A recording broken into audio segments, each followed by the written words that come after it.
Assalomu alaykum. Shifoxona bemorlari sinfi 18-masala, ya'ni C++da sinflar nazariyasi. Sinf tushunchasi bu. Sinf bu foydalanuvchi tomonidan yaratilgan ma'lumotlar turi bo'lib, u o'zida ma'lumotlar, aaa, ya'ni, atributlar va funksiyalar metodlarini birlashtiradi.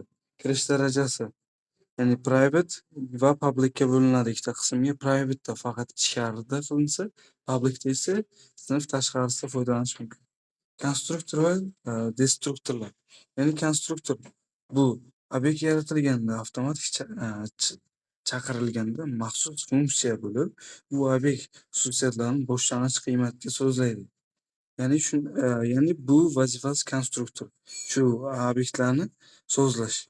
Disk ko'rsatkichi joriy obyekt manzilini ko'rsatuvchi ko'rsatkich, ya'ni parametr va xususiyat nomlari bilan bir xil bo'lganda qo'llaniladi. Destruktorlar obyekt xotiradan o'chirilayotganda ishlaydi. Resurslarni bo'shatish uchun xizmat qiladi. Nomi bilan esa boshlanadi. A'zo funksiyalar, ya'ni metodlar, getterlar va setterlar, ya'ni 3 ta qismga bo'linadi. Metodlar sinf ichida e'lon qilinadi va obyektning xatti-harakatlarini belgilaydi. Getterlar private ma'lumotlarni o'qish uchun ishlatiladi. Masalan, get narx va ikkita qavs.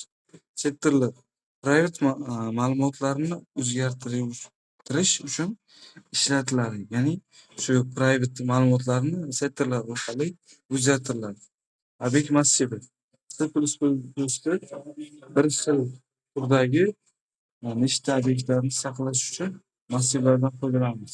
Ya'ni patent palata, ya'ni 5 bo'ladi. Bunda 5 ta bemor uchun massiv yaratiladi. Xususiyatlariga keladigan bo'lsak, har bir element alohida obyekt hisoblanadi. Sikl orqali barcha bemorlar ma'lumotlarni qayta ishlash qulay. Ya'ni indeks orqali ma'lumotlarga murojaat qilinadi indeks orqali. Masala shartiga keladigan bo'lsak, patent bemor sinfi yaratamiz. Shunda sinf quyidagi ma'lumotlarni saqlashi kerak. Unda birinchisi ismi, yoshi, kasalligi va narxiga bo'linadi. Ikkinchisi chegirmada yoshi 62 dan katta bo'lsa va 20%. Jami davolash xarajatlari hisoblash. Sinf arxitekturasi va dizayn. Ya'ni sinf arxitekturasi private turi private, ya'ni ismi, yoshi, kasalliklar, narxi. Bular hammasi maxfiy va ichkarida ishlatiladi. Tavsifi ma'lumotlar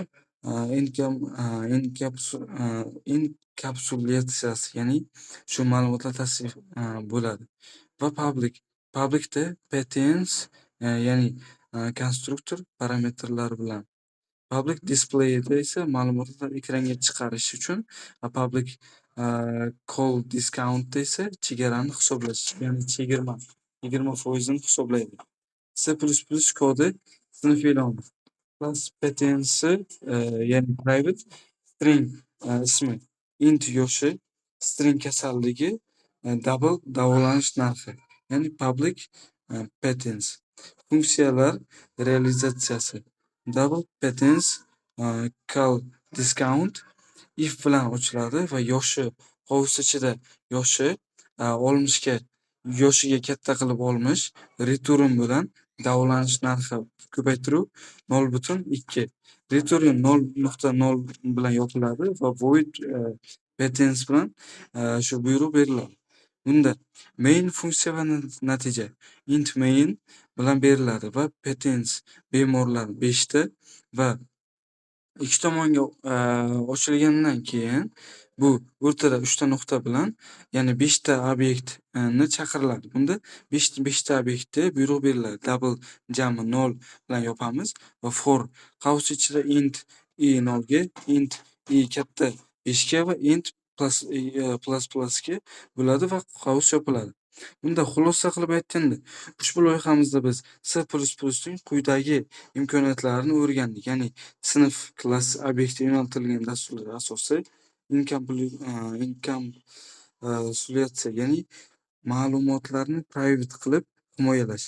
Obyektlar massivi, katta hajmdagi ma'lumotlarni boshqarish, mantiqiy hisoblash, yoshi bo'yicha chegirma tizimi. E'tiboringiz uchun rahmat.